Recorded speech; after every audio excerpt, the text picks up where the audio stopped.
reform and revelations. Promises of change in Baghdad's prison and word a key ally knew of the abuse for months.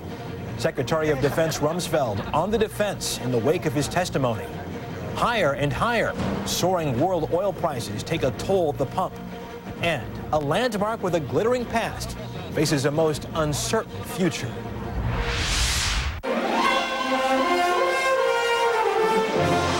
This is the CBS Evening News with Russ Mitchell. And good evening. There is a report tonight from British Prime Minister Tony Blair's office admitting that the British government was told in February that British and American troops had abused Iraqi prisoners. The news comes in the same day that at least 3 more American soldiers died in the Iraq War. Jim Acosta in Baghdad has more on the day in Iraq and the fallout from the prison abuse scandal. Hammered once again today on the prison abuse scandal, the new man in command at Abu Ghraib promised swift American justice for the 7 U.S. soldiers charged with brutalizing Iraqi inmates. Some will be handled by courts-martial, and they will be given their fair day in court to be either convicted or found innocent of these charges. The charges include dereliction of duty, maltreatment of inmates, indecent acts, battery, and aggravated assault. General Miller is no stranger to Abu Ghraib. According to the Army's internal report on inmate abuse, Miller visited the prison last fall and recommended its guard force be trained to set, quote, the conditions for the successful exploitation of internees. The general denied that he meant guards should rough up prisoners. I would absolutely and categorically disagree with that. The abuse scandal continues to whip up Iraqi anger. In the southern city of Basra and nearby Amara, fighters loyal to Muqtada al-Sadr battled with British soldiers, one day after an al-Sadr aide offered cash prizes for the killing of coalition troops. Tonight, American armor pushed back, surrounding the rebel cleric's office in the Baghdad suburb of Sadr City, another move to weaken the militant leader. Also in Baghdad, Sunni and Shiite leaders called on Iraqis of all faiths to unite behind one cause. The unconditional withdrawal of American troops from Iraq. Meeting with another group of Iraqi leaders, the coalition's Paul Bremer did his part to limit the prison scandal. I've seen hundreds and hundreds of American soldiers working side by side with the Iraqis. That is the true spirit of America. Despite those assurances, Abu Ghraib prison still stands. It remains a symbol of the occupation that's rallying anti-coalition forces. But today, General Miller brushed off demands to demolish it, calling it, in his words, very useful. Jim Acosta, CBS News, Baghdad. In his weekly radio address today, President Bush called the prisoner abuses a stain on our country's honor and reputation. On the day after Secretary of Defense Donald Rumsfeld was grilled by lawmakers, the secretary's fate is still the big question in Washington. Joey Chen has more. What may be the most important review of Donald Rumsfeld's performance came late last night in a call from Air Force One. Mr. Bush told Rumsfeld he'd done a good job. It clearly wasn't an easy one. I'm tired. It's been a long day. During 6 hours of testimony on Capitol Hill yesterday, Rumsfeld appeared humbled. As Secretary of Defense, I am accountable for them, and I take full responsibility. Underlying all of the questions, can Rumsfeld hold off the calls for his resignation? Were you thinking of resigning? How close the call? Was the secretary contrite enough to save his job? I don't know about that. I don't know if contrition was the issue as to whether he should remain in office or not. But as the death toll in Iraq grows and the administration's strategy generates more questions and criticism, Rumsfeld may become even more vulnerable. There's an argument that he should essentially make himself a sacrificial lamb because the country needs to show its remorse to the Arab world. Rumsfeld's predecessors have often found themselves in hot water, especially in wartime. Robert McNamara, who served Presidents Kennedy and Johnson, resigned at the height of the Vietnam War, exhausted by battling both the military leadership and the anti-war movement. President Reagan's secretary, Caspar Weinberger, stepped down shortly after the uproar over the Iran-Contra arms deal. And President Clinton asked for Les Aspen's resignation after he turned down a military request for more firepower in Somalia, just before 18 U.S. soldiers were killed in the assault that became known as Black Hawk Down. I think if you're doing your job, you wind up almost always being in the crucible as Secretary of Defense. The president has signaled he intends to stick with his defense secretary, but Rumsfeld himself warns there are more gruesome pictures and even videotape which may come to light soon. If the abuse scandal deepens, the president may have no choice but to cut ties to a loyal aide who's been a key player in both Mr. Bush's cabinet and in his Iraq strategy. Joey Chen, CBS News, the White House. One bombshell Secretary Rumsfeld dropped at the hearings is that the Bush administration is exploring the idea of giving compensation to the abused prisoners. But there are concerns this evening that could cause more problems. Sharon Alfonsi reports on what could be a first for the U.S. government. What is the price of this kind of humiliation?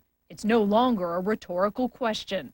I'm seeking a way to provide appropriate compensation to those detainees who suffered such grievous and brutal abuse and cruelty. Supporters of compensation argue it could help repair relationships with angry Iraqis, but critics say don't count on it. In a case like this, money is not going to do it. The U.S. has already spent more than $2 million compensating Iraqi civilians over the past year. But CBS News international law consultant Pam Falk warns that compensating detainees could be far more complicated. One of the issues that the U.S. government is going to have to sort through is what are these prisoners? The U.S., Falk says, has never compensated enemy soldiers. This, she says, could open a Pandora's box. All of a sudden, a floodgate of lawsuits could begin where U.S. soldiers are claiming torture or injury of foreign governments. That was the very argument the Justice Department made this year to block an award to a group of American POWs tortured during the 1991 Gulf War, even though the POWs won their federal lawsuit against the government of Iraq. I was flying a mission. One of the POWs was former Marine pilot Cliff Akery. He told us while he thinks the abused Iraqis should be compensated, he's outraged that American POWs have been overlooked. We spoke to him today by phone from California. There is no reparation available to us, but within less than a week, our country responds and tries to make reparations to these Iraqi detainees, and it makes no sense. There's a double standard there. The Pentagon may have been hoping that compensating Iraqis might be a Band-Aid for its public relations problems overseas. What they failed to realize is that it might also open up new questions and old wounds at home. Sharon Alfonsi, CBS News, New York. Macon, Mississippi gave former Iraq hostage Thomas Hamill a subdued homecoming early today. The civilian truck driver, who suffered an arm wound, returned 6 days after he escaped his captors. After reuniting with his children and mother, Hamill began an extended period of rest and recuperation. Two OPEC members, Oman and the United Arab Emirates, urged the oil cartel today to increase production to slow rising prices. With crude prices hitting their highest mark since late 1990, Serena Altschul says we can expect to see another boost at the pump. With summer just around the corner, drivers everywhere are bracing for higher gas prices. Do you know what the price is today for the gallon? It's going up, that's all I know. Do you remember a time where it was even more expensive? No, actually I think this is the highest I ever seen it. From $2.17 here in New York to a whopping $2.47 in Seattle, prices are on the rise. The national average for unleaded gasoline is at a high of $1.84 a gallon. Nearly every state in the country has hit record prices. It's tensions in the Middle East. It's fighting in Iraq, and it's bomb attacks in Saudi Arabia. And people get worried that supply of oil might be disrupted. On Friday, those fears, along with increased demand worldwide, sent the price of crude oil to a 13-year high of $40 a barrel. It's hitting 40. There are big bets out in the market that the price might even hit 50 in the summer. Those higher oil prices are taking a bite out of the auto industry. Sales of gas-guzzling SUVs, like Chevy's Hummer, are down 20%. Ford's Excursion saw a drop of 30%, while hybrid cars and fuel-efficient vehicles are becoming more popular. But you can live with $2.17. Well, at this point, I'm riding around on fumes, so I don't have much of a choice. Despite the rising prices, drivers around the country haven't changed their habits. Last month, the demand for gas averaged 9.1 million barrels a day. a 4% increase from last year. Serena Altschul, CBS News, New York. And still to come on tonight's CBS Evening News, a playground for the stars and the battle over its future. And wait till you catch what saved this couple's marriage.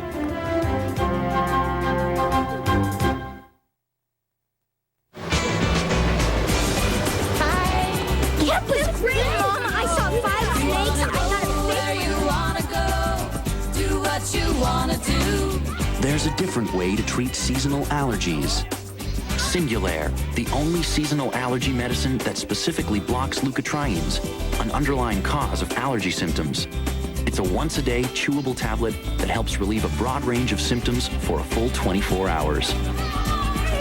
It's available for children as young as 2.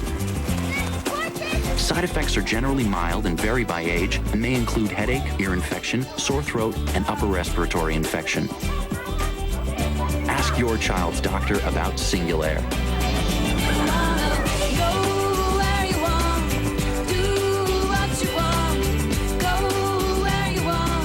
Singulair, a different way to treat seasonal allergies. Swimming, we went canoeing, we did all kinds of fun stuff. I don't want to live the life of a best-selling romance novel. I just want to spend time with the one I love. For people living with moderate to severe rheumatoid arthritis, Humira is the latest treatment. I don't want to be a famous artist. I just want to lift a paintbrush with less pain. Humira relieves the pain and fatigue of rheumatoid arthritis in the majority of people while keeping it from getting worse. I don't want to win a prize for literature. I just want to teach my 3rd graders how to read. Humira can lower your ability to fight infections, so tell your doctor right away if you get an infection, are prone to infections, or have ever had tuberculosis. Do not start Humira if you have an infection, such as an open sore or the flu. Other serious and sometimes fatal infections and tuberculosis have been reported in clinical trials. Rare cases of nervous system disorders and lymphoma have been reported. Common side effects are injection site pain and reactions, headache, and rash. Enjoy more normal living. Talk with your rheumatologist about Humira. My lawn is really by pride and joy. I know it's weed-free, I know it's dandelion-free, I know that for a fact because I hate dandelions. But every time I'm out here working on it, my neighbor Lana says, how do you get rid of your dandelions? I do it by using Scott's Turf Builder Plus 2. The light granule sticks to that wet leaf much easier than a heavy granule, which would fall off. If it doesn't stick, it just doesn't work. Apply it, sticks to the leaf, Zappo. No more dandelions. Actually, to tell you the truth, she's trying to keep up with me. Uh-oh, I think she heard me. I think it's the greatest product ever made. There's an easier way to get a 6-month supply of clean, great-tasting water. Pure water filters. Bottled water quality, right from your faucet. Pure water filters. Your water should be pure. You gelling? I'm taking a shelling, but I'm still gelling. My trades are smelling. Mine too, but who cares? We're gelling. Dr. Scholl's massaging gel insoles are so soft, they make your feet feel outrageously comfortable. Are you gelling? Dr. Scholl's. Tiger Woods is back and making his move at the Wachovia Championship. Play continues tomorrow on CBS. A pleasure boat accident killed at least 3 people near Fall River, Massachusetts overnight. The Coast Guard searched today for 1 passenger who remains missing after the capsizing and high winds. 2 people survived, including a 14-year-old boy who swam ashore and called for help. In Los Angeles, the Ambassador Hotel has sat vacant for some 15 years. But if the historic building could talk, the stories it could tell. Now, as Bill Whitaker tells us, there's a battle over turning the landmark into a school. How best to treat a legend when it comes to LA's legendary Ambassador Hotel, site of great fame. The social set of Los Angeles joins with Hollywood celebrities. And infamy. Robert Kennedy was assassinated here. What to do with the old place has ignited great controversy. One side is so passionate about the preservation of the Ambassador Hotel. Others. We say, remove the hotel. And in the middle, the LA school system. We're trying to balance those really legitimate competing interests. The one thing everyone agrees is that this long vacant 23-acre site should become a desperately needed K-12 school for the most densely populated neighborhood in Los Angeles.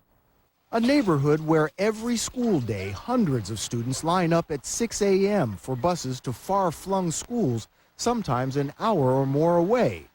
Preservationists say renovate the once grand, now dilapidated hotel for use as a school.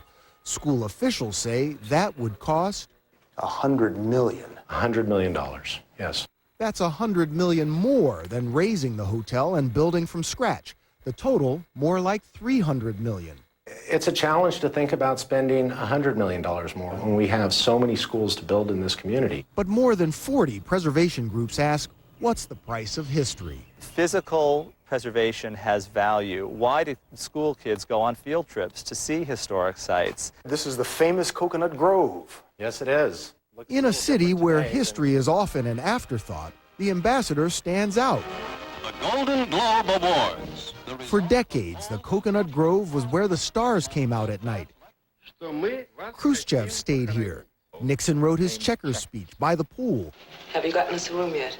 I haven't, no. It was the set for many movies like The Graduate. And I want to also, if I may, and the stage for tragedy. Time to express my appreciation to Paul Schrade. Paul Schrade, standing by Robert Kennedy's side, also was shot that night in 1968.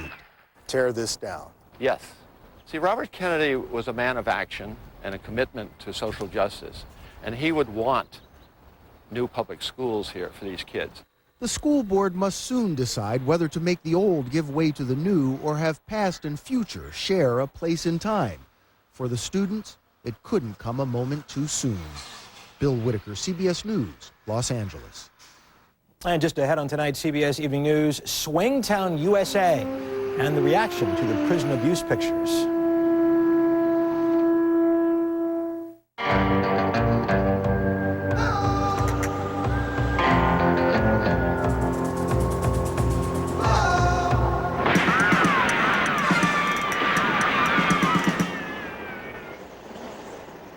Roundup Pull and Spray. Just one pull lets you spray and spray, and it knocks out weeds in 24 hours. The leading imitator doesn't. Roundup knocks out weeds in 24 hours.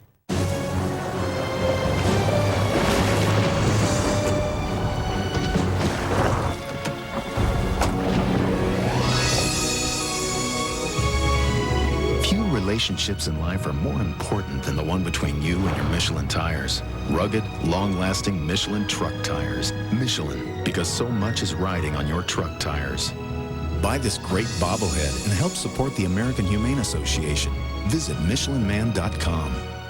The scar from my surgery made me so self-conscious, so my doctor suggested new Neosporin scar solution. With technology burn centers and plastic surgeons use, raised or discolored scars can look and feel more natural. New Neosporin scar solution. When eyes get dry, scratchy, irritated, Visine Tears can soothe, moisturize, and protect like your own natural tears. And it's safe to use as often as you need. Visine Tears relieves dry eyes like your own natural tears.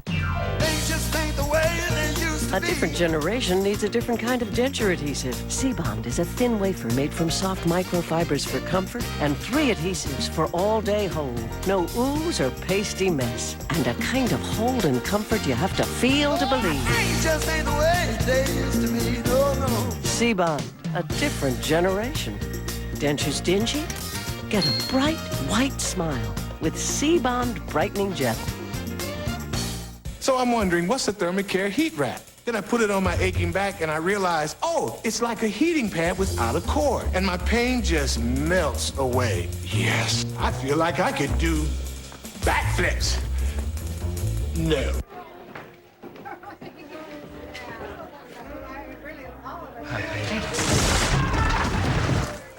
It's termite season. Terminix them with our problem-solved guarantee. 1-800-TERMINIX. Should Defense Secretary Donald Rumsfeld resign over the prison abuse scandal in Iraq? We'll ask on Face the Nation Sunday on CBS. A new Washington Post ABC News poll shows just over 2/3 of Americans believe the Iraqi prisoner abuse story is a big deal. For our American Voices segment tonight, we sought out the views of likely voters, and to find them, we went to the community we call Swingtown. Allentown, Pennsylvania sits in the Lehigh Valley, a region that is a little bit urban, suburban, and rural, with the same percentage of Democrats and Republicans. While polls show most Americans think the photos of Iraqi prisoners being abused by U.S. soldiers are a big deal, few Allentown residents felt that way. My jaw was at awe, as they say. It was just, wow, couldn't believe it.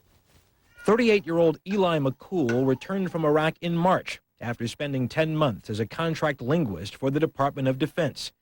He was shocked by the photos, but says he's sympathetic to the American soldiers because of the job they have to do. Please don't underestimate who we are dealing with. We are dealing with cold-blooded murderers. Simple as that. There are a lot of people, a lot of folks in that prison right now who truly belong there. McCool's wife, Stephanie, fears the photos will only further tarnish America's image. Oh, it definitely makes us look bad. It doesn't portray anything that America stands for. Barry Williver served in Vietnam. To him, what happened to the Iraqi prisoners doesn't compare to the brutal deaths of 4 American contract security workers in Fallujah. These people that were stacked up, supposedly stacked up, they didn't get hurt, so they were humiliated. How about the Americans that were tied behind cars, mutilated, drugged through towns? Williver isn't surprised by the photos and is reluctant to criticize the U.S. soldiers for their actions during wartime. When you go to a war zone, you're fighting for your country. You're fighting to survive. The people don't understand what these men and women are going through. I mean, they were posing, and they posed in pictures. And if you felt it was that much of a horrific situation, they probably wouldn't have done that. While Amy Coleman thinks the soldiers were just blowing off steam, she fears the photos could increase anti-American sentiment. I believe we're putting so much good in that country that unfortunately some bad came out of it. And that needs to, like everything else, that needs to be overlooked. That needs to be overlooked, and let's get on with it, because yes, it could put America in danger. It could put America in danger again, and the last thing we need is another target on us. Allentown residents have reason to take the prison abuse story to heart. The Army Reserve unit charged with running the prison, the 320th Battalion, is based near Scranton, about 80 miles away. We'll be back. My doctor was proud of the surgery, but the scar made me so self-conscious. So he suggested new Neosporin scar solution. Now, the clinically proven technology used by burn centers and plastic surgeons to help reduce the appearance of scars is available to you, too. Introducing Neosporin Scar Solution. So effective, raised or discolored scars, even old scars, can look and feel significantly more natural. Now, I can even go strapless. New Neosporin Scar Solution. The doctor's answer to scarring. Jay Bush and Duke here to introduce Bush's Baked Beans in our new microwavable cup. Now you can enjoy our delicious beans anywhere there's a microwave. Roll that beautiful bean footage. They're slow cooked according to a secret family recipe with specially cured bacon, brown sugar, and a delicate blend of spices. I've only shared Bush's secret family recipe with Duke, and he's not talking. Boy, these people sure are friendly. Yeah, friendly. Enjoy Bush's Baked Beans, now in our new microwavable cup. I had lost the will to shop. No thrill, no will. Jerry said that I needed to carpe diem. That's seize the deal. It's Greek. Think. I walked into Big Lots, and there I saw it. This $50 even flow baby monitor for $20. I seized it. I was seizing all day. Greatest day of my life. You gotta grab for the closeout, and then pay, and then leave. Big Lots. Brand names, closeout prices, happy people. Now I can carpe diem with the best of them. Financial services. We're looking on only 3 points. Reduction long-term receivables.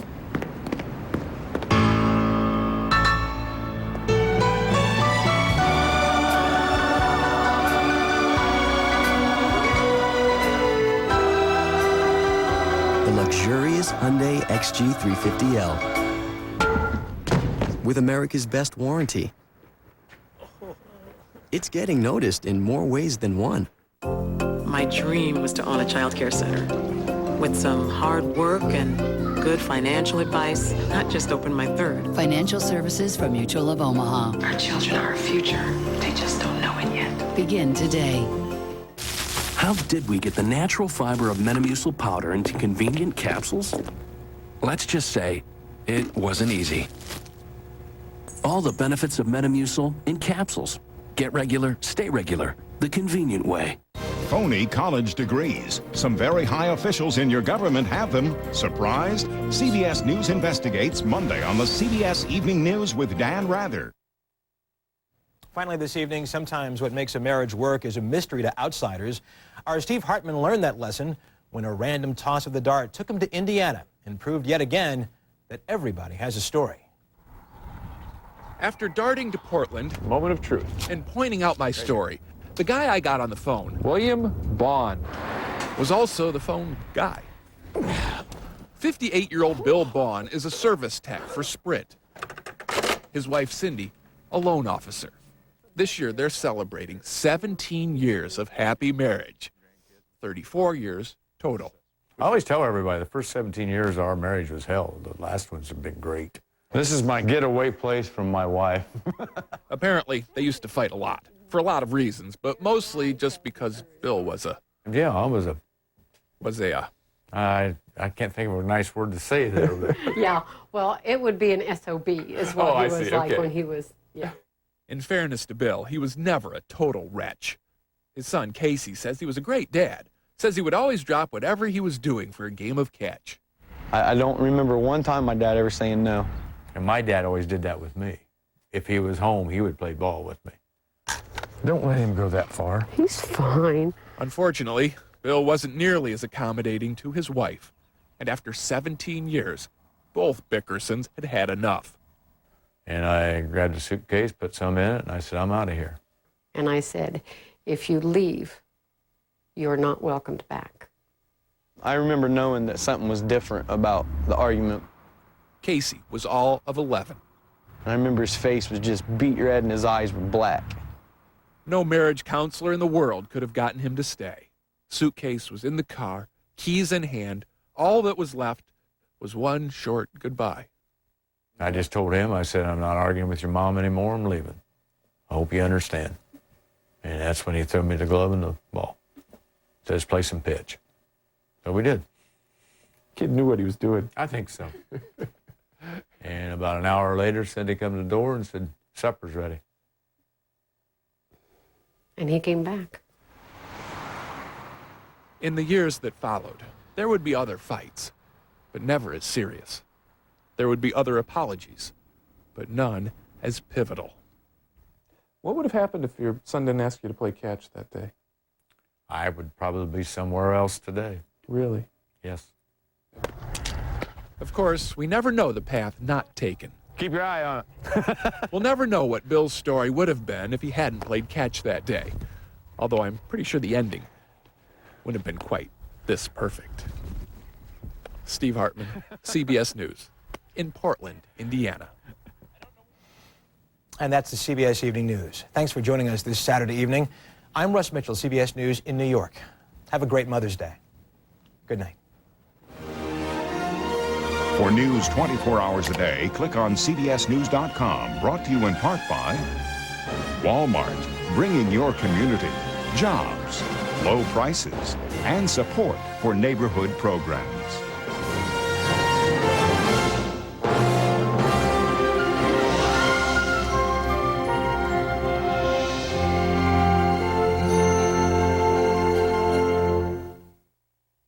Experience CBS News. Next on Coin 6 News at 6.